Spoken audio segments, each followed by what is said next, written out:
So welcome to Throw the Hook Thursdays. Look, today we're going to talk about the breaking news. Anthony AJ Joshua versus Alexander Usyk, the rematch, February, March of 2022. And we're going to discuss Manny Pacquiao's retirement, his announcement, and also we're going to talk a little bit about Deontay the Bronze Bomber Wilder versus Tyson, the Gypsy King Fury 3, here on Throw the Hook.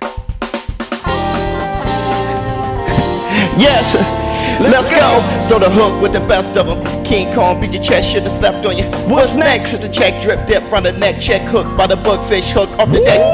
ShowBizz. Throw the hook. Shouldn't have slept on you.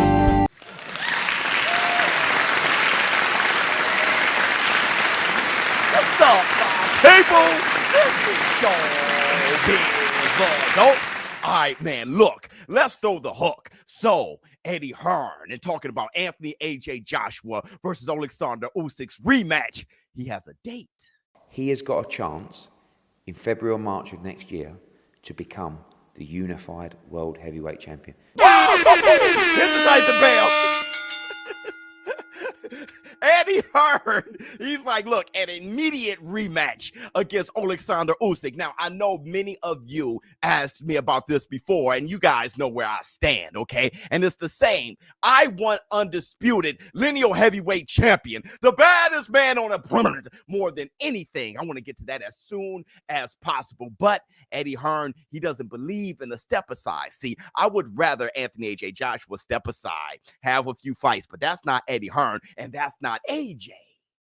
Have you even contemplated not taking the rematch at all? Absolutely no chance. No chance.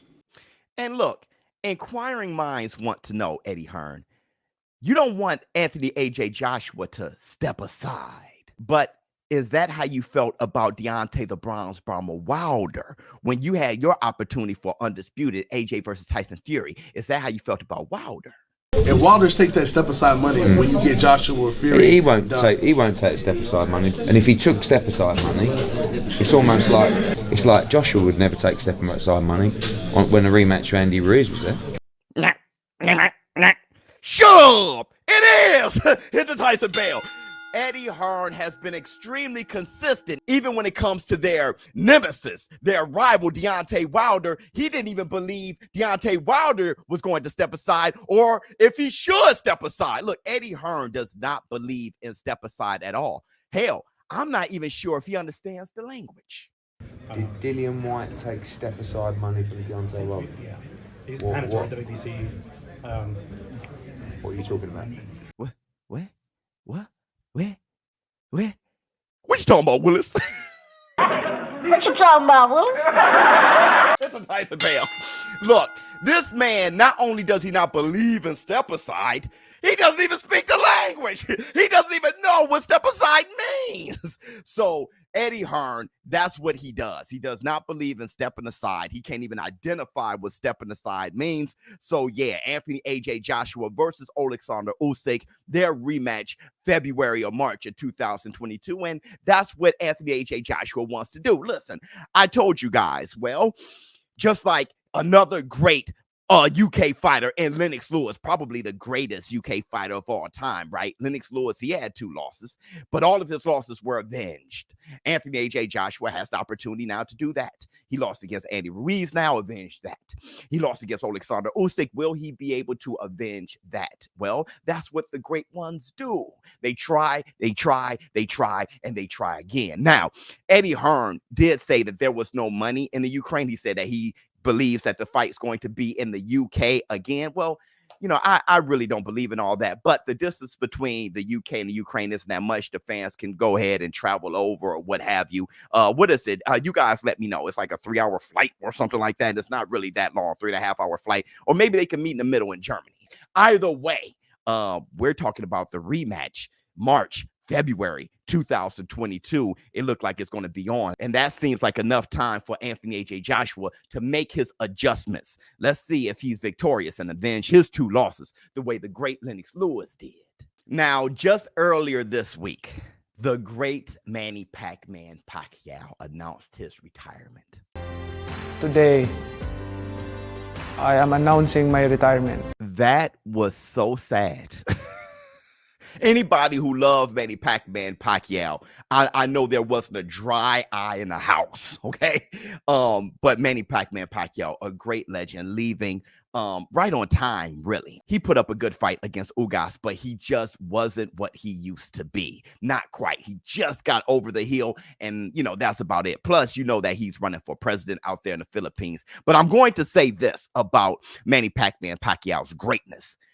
When I think of the great fighters, Manny Pacquiao is the only fighter, to me, in the past 30 years that I would consider in the conversation when I bring up guys like Sugar Ray Robinson, Henry Armstrong, Duran, Leonard, Willie Pep, all those high, like very great guys, okay, in the top of all time. Muhammad Ali, Manny Pacquiao, to me, my personal opinion, is the only fighter in the past 30 years, you know, like recent fighter, that I would hold that conversation about. No, I don't think that Manny Pacquiao is greater than Henry Armstrong. And no, I don't think he's greater than Willie Pep or Muhammad Ali or Sugar Ray Robinson. But he is the only fighter that I will entertain that conversation about, okay? And I know a lot of people going to bring up, how about Floyd Money Mayweather? And I will consistently say this.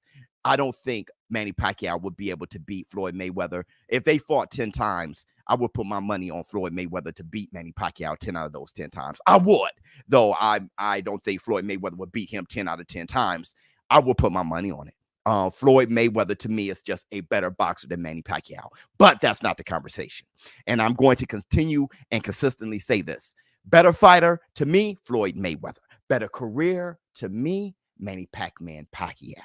He's one of those fighters, like I mentioned, like Mike McCullum, right, who fought at the end of the greats, like Sugar Ray Leonard, Marvelous Marvin Hagler, Tommy the Hitman Hearns. He was fighting with those boys and was able to continue on. When the new flock came in, he fought in the new era with Julian the Hawk Jackson and Gerald McClellan, and he fought Roy Jones Jr. and in that era with Michael Second to None and James Lights Out Tony.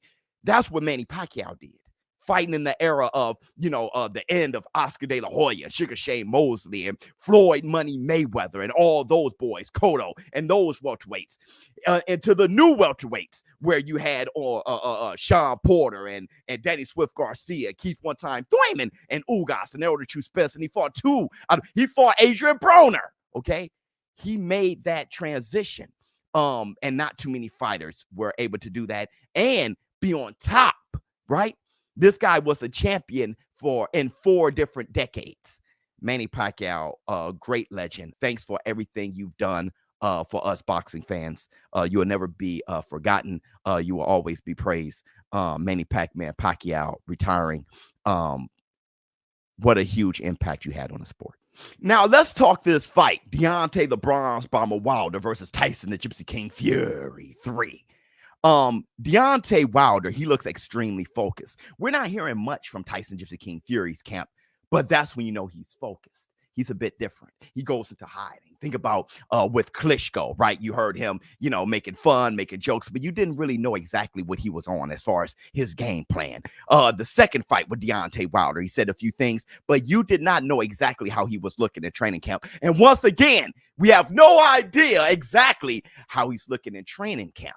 I think this fight is going to be a tremendous fight. And I'm going to say this. I miss Deontay the Bronze Bomber Wilder. And you know what Wilder I'm talking about. Look, I don't think that was Deontay Wilder, that second fight. He just wasn't quite himself, okay? See, I know Wilder, the athletic Wilder, the unorthodox Wilder, the Wilder that'll hop across the ring and do something athletic and hit you with the right hand from anywhere. That's the Wilder that I miss. I miss that Wilder, the energetic Wilder. And that's the Wilder I think we're going to see October 9th. Now, that doesn't mean that I believe Deontay Wilder is going to beat Tyson Fury. When you look at Usyk versus Anthony A.J. Joshua, we were all reminded that a great boxer beats a great puncher. I don't expect Deontay Wilder to try to outbox Tyson Fury the way Anthony A.J. Joshua did with Usyk. All Deontay Wilder needs to do is has the type of game plan to be able to give his right hand more opportunities. If that means give Tyson Fury something else to worry about, like punches to the body, or his left hand, and not just his left hand as some kind of guiding light for his right, but his left hand as an actual weapon. It looks like those are the things that Deontay the Bronze Bomber Wilder is working on, and those type of things that would make Deontay Wilder perform better than he did at least his second fight against Tyson Gypsy King Fury. But I must say, I'm seeing great things from the camp of Deontay Wilder, and really, I'm just not certain who's going to win. I am extremely excited about October 9th. If you ask me who I'm putting my money on, I'll probably be putting my money on Tyson Gypsy King Fury. Make sure you follow me on Twitter, on Biz Adult. That's where we get to the bag. Thank you all for throwing the hook with the Biz. ShowBizz Adult. I'm out. Yes, let's go. Throw the hook with the best of them.